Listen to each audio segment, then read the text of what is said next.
Senane beb lupi, beb lupi, beb lupi. Aku besok nyawaku, biar tak keluargaku tak pasrah no, beb lupi. Assalamualaikum warahmatullahi wabarakatuh.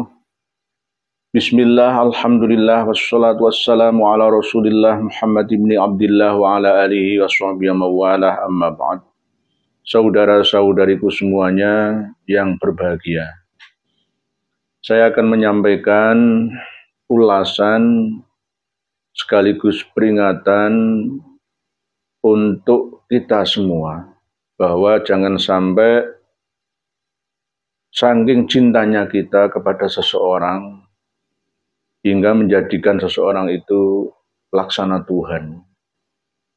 Hulu berlebihan itu dilarang oleh aturan yang sudah Allah syariatkan kepada kita seluruh umat manusia dengan mandat ya yang monopoli, dalam arti yang bisa mengangkat dan memberhentikan seorang wali itu adalah dari kalangan Ba'alawi. Ini yang sering saya sampaikan bahwa itu tidak benar. Wali itu bisa siapa saja. Waliullah itu bisa siapapun, tidak peduli golongan ras atau suku manapun. Bisa dikatakan wali majdzub bagi yang meyakininya. Tapi bagi yang beragama dengan dogma dan logika tidak akan percaya dengan adanya hal-hal seperti itu. Kalau mengangkat orang gila ODGJ diangkat oleh orang yang tidak terkena ODGJ dijadikan dipoles sebagai wali, ya apa bedanya seperti Kanjeng Dimas Taat Pribadi. Beliau mencari orang-orang yang tidak jelas asal-usulnya, yang penting mau memelihara jenggot. Nanti dipoles oleh Vijay, EO Event Organizer ya, keturunan India itu untuk membackup actingnya Kanjeng Dimas Taat Pribadi 6 tahun yang lalu, 7 tahun yang lalu. Sehingga mereka yang sepuh-sepuh itu dianggap sebagai guru spiritualnya Kanjeng Dimas Taat Pribadi. Lalu digunakanlah kesempatan itu untuk menipu banyak orang. 99% yang tertipu adalah dari kalangan Nahdliyin, kaum Nahdlatul Ulama. Bahkan sampai pengikut fanatiknya Kanjeng Dimas Taat Pribadi itu nggak mau disuruh pulang, masih tetap bertahan di Padepokan Kanjeng Dimas di Desa Wangkal, Kecamatan Gading, Kabupaten Probolinggo. Karena saking fanatiknya. Bahkan ada yang fanatik betul itu ya. Waktu Kanjeng Dimas Taat Pribadi ditangkap oleh Polda Jatim itu tidak percaya. Karena apa? Kepercayaan pengikutnya ini melebihi orang biasa alias luar biasa, bahwa Kanjeng Dimas Taat Pribadi itu waliullah, bisa membelah diri menjadi 1000. Jadi yang ditangkap itu hanya bayangannya saja. Macam-macam. Ya karena saking fanatiknya. Jadi alhamdulillah seluruh Kesultanan kerajaan di Nusantara ini semua diprank oleh sekelas Sang Raja Sanagara, Kanjeng Dimas Taat Pribadi itu. Jadi kasus-kasus seperti ini hampir sama. Yang intinya adalah sebuah penipuan, memoles seseorang, dipoles menjadi seorang waliullah. Sampai menyerahkan nyawanya dan keluarganya untuk Lutfi, aku salah awakku nyawaku sampai keluargaku Lutfi. Nah, itu kan nggak boleh. Jadi menyanjung seseorang berlebihan itu tidak boleh. Menyanjung Rasulullah berlebihan saja, yang melebihi batas yang diperbolehkan itu saja tidak boleh. Gitu. La tutruni kama adradun nasara Isa bin Maryam. Bainama ana abdun faqulu abduhu wa rasuluh. Itu sekelas Rasulullah Shallallahu alaihi wasallam, apalagi kita itu loh. Nanti kalau ada orang aneh, nyeleneh perilakunya, wis pokoknya majdzub jadzab, yang ngomong itu bukan orang sembarangan alias sekelas Habib ya, maka orang awam ini percaya begitu saja. Orang gila dikatakan wali majdzub ya, orang yang waras ini lebih gila daripada yang gila itu. Orang yang waras seharusnya menggunakan akal sehatnya. Ya, kok malah justru tunduk kepada orang gila. Ini gara-gara siapa? Yang moles itu tadi, event organizer. Jadi dipoles. Saya umpamakan seperti kasus Kanjeng Dimas Taat Pribadi yang memoles, meminta event organizer untuk memoles orang-orang gelandangan yang mau macak sebagai guru spiritual Kanjeng Dimas. Berpakaian hitam-hitam, memelihara jenggot, seakan alim membawa tasbih. Kayak acting ya, kayak drama, kayak film. Ini masih berlaku sampai saat ini. Jadi yang berhak mengangkat dan memberhentikan status wali seseorang itu ya mereka-mereka itu. Ini yang saya tentang. Tidak. Waliullah itu tidak seperti itu. Waliullah itu bisa wali kota, bisa seorang presiden, bisa seorang gubernur, bisa seorang camat, bisa orang biasa. Yang mastur tidak terlihat. Ya, banyak mata, tetapi dilihat oleh Allah. Hanya sekedar menyembunyikan pendengaran ya dari orang yang merasa malu karena berkentut di depannya, dia nggak mendengar.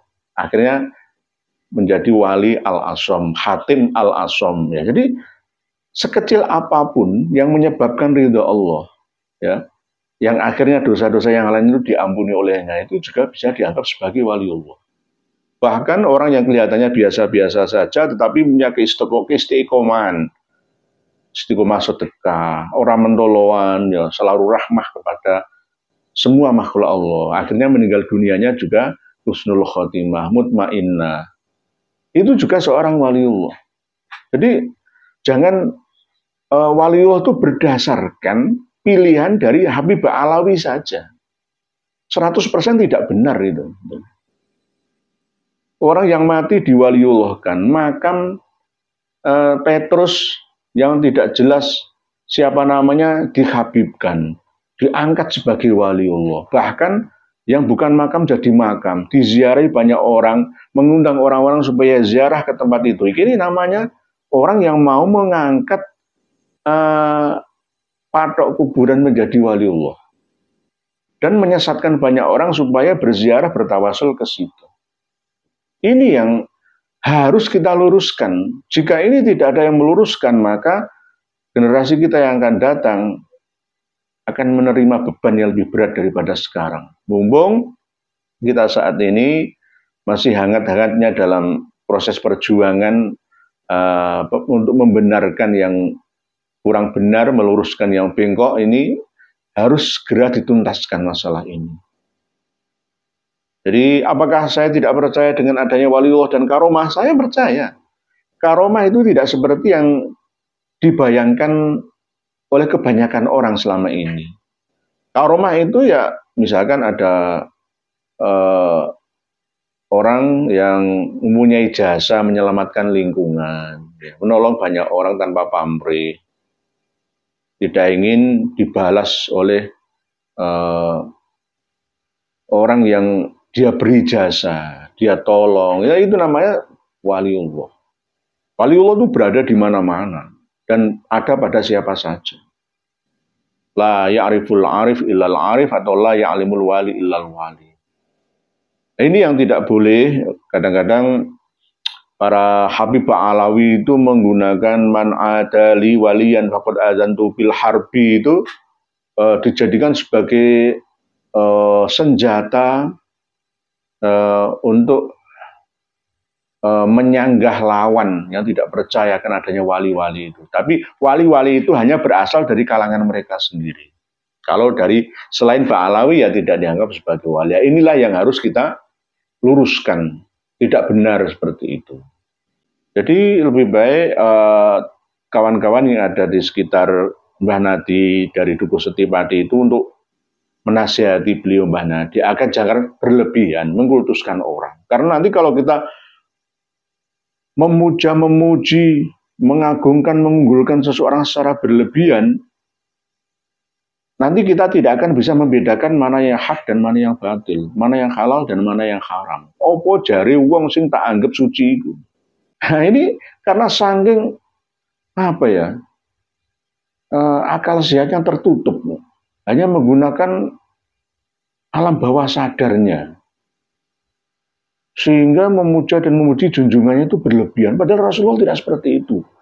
Seharusnya jika ada orang dipuji oleh orang lain, harus berani menasihati orang yang memuji itu. Biasalah, jangan begitu. Saya ini manusia biasa seperti kalian. Rasulullah itu seperti itu. Dan bahkan diingatkan oleh Allah Subhanahu wa taala dalam akhir surat Al-Kahfi itu kan, "Qul innama ana basyarum mislukum." Rasulullah saja diingatkan oleh Allah. Katakan wahai Muhammad bahwa sesungguhnya aku ini adalah manusia seperti kalian. Hanya saja innama yuha ilayya, aku dikasih wahyu oleh Allah. Annama ilahukum ilahu wahid, bahwa sesungguhnya Tuhan kalian dan Tuhanku ini juga satu. Tuhan kalian juga satu, yaitu Allah la ilaha illallah. Faman kana yarju liqa'a rabbih falyamal 'amalan shalihan wa la yusyrik bi ibadati rabbih ahada. Jadi qul innama ana basyarum mislukum yuha ilayya annama ilahukum ilahu wahid faman kana yarju liqa'a rabbih falyamal 'amalan shalihan wa la yusyrik bi ibadati rabbih ahada. Ini berlaku untuk semuanya, karena ini pertama kali Rasulullah, kita sebagai umatnya harus meniru beliau. Gitu. Kita diingatkan oleh ayat ini untuk berlaku adil terhadap diri sendiri dan orang lain, jangan menindas orang lain, jangan bangga dengan sanjungan dan pujian orang lain. Saya pernah berkali-kali dipuja dan dipuji orang, saya nasihati, jangan. Saling menghormati, ayo. Saling menyayangi, oke. Tapi jangan berlebihan mengkultuskan saya, mengkultuskan orang lain. Sekelas guru kita pun tidak boleh menyanjung secara berlebihan. Nanti akan itroh namanya. Hulu nanti akhirnya. Inilah yang akhirnya disalahgunakan. Kemajduban seseorang. Di dalam kitab Al-Istizadah itu juga pernah disebutkan bahwa ada seorang Habib Ba'alawi yang menikah dengan Syarifah dari kalangan Hasani di Mekah yang ditakzir ya oleh Syekh Aunur Rafiq itu ya, termasuk Al-Majdzub juga. Hati macak kayak gendeng gila nih, gila. Hati macak gila itu. Kalau menurut saya hal-hal yang aneh seperti itu tidak perlu ditiru, tidak perlu dipercayalah. Ada tapi tidak seperti itu. Gitu. Tidak seperti itu. Kalau para penganut sufi zaman dulu itu ya macam-macam, menyayangi kucing, akhirnya diampuni dosanya, masuk surga, diridhoi Allah atas segala perbuatan dan ucapannya. Ya, ada Wali Robiah Al-Adawiyah, ya ada seorang yang tidak tega terhadap sekelas anjing yang haus, lalu diberi minum, seorang pelacur yang menolong anjing tersebut, akhirnya diampuni dosanya, masuk surga. Macam-macam ceritanya itu. Itu bagian daripada wali-wali, wali dan waliyah yang asli. Tapi kalau wali-wali polesan abad ini, ya kita harus waspada dan hati-hati. Gitu. Nanti salah-salah orang dipoles kayak Kang Dimas Taat Pribadi yang memoles ODGJ gelandangan, dipoles jadi guru spiritual beliau untuk menipu banyak orang. Dianggap kayak drama atau film. Jangan, ya. Orang alim, mursyid, syekh, kiai, habaib bisa salah, tapi tidak boleh bohong. Bisa salah, tapi tidak boleh bohong. Menipu banyak umat dan masyarakat yang awam, yang tidak mengerti akan kelas-kelas wali. Ada wali kutub, wali abdal, wali autat, wali nukoba, wali nujaba. Macam-macam, tidak usah terlalu berat-berat dalam memahami dan menjalani agama ini. Jalani, yakini rukun Islam, rukun iman, ya jalani rukun Islam, jalankan ihsan, iman Islam ihsan. Insya Allah hidup ini sudah mapan dunia sampai di akhiratnya. Gak usah aneh-aneh. Nanti kalau aneh-aneh seperti itu, akhirnya aliran yang kelihatannya tidak menyimpang, akhirnya jadinya menyimpang. Ya sama seperti yang disampaikan oleh Mbah Nadi tadi, yang jenengan lihat itu ya. Saya serahkan nyawa saya, keluarga saya untuk Habib Lutfi. Ini masih dalam pengaruh gendam, masih dalam pengaruh hipnotis. Ya. Bukan majdzub itu, bukan majdzub itu tidak seperti itu. Kalau saya serahkan jiwa dan raga saya kepada Allah, inni wajjahtu wajhiya lilladzi fataras samawati wal arda hanifan musliman wa ma ana minal musyrikin. Inna sholati wa nusuki wa mahyaya wa mamati lillahi rabbil alamin. Nah, itu wali majdzub itu. Kalau menyerahkan jiwa raga nyawanya kepada seseorang, bukan wali majdzub. Beragama itu mudah, jangan dipersulit. Jangan diperberat, nanti akan jadi kelihatan sangar, tidak menarik lagi agama ini. Orang mau masuk Islam, akhirnya nggak jadi masuk Islam, gara-gara agama kita yang kelihatan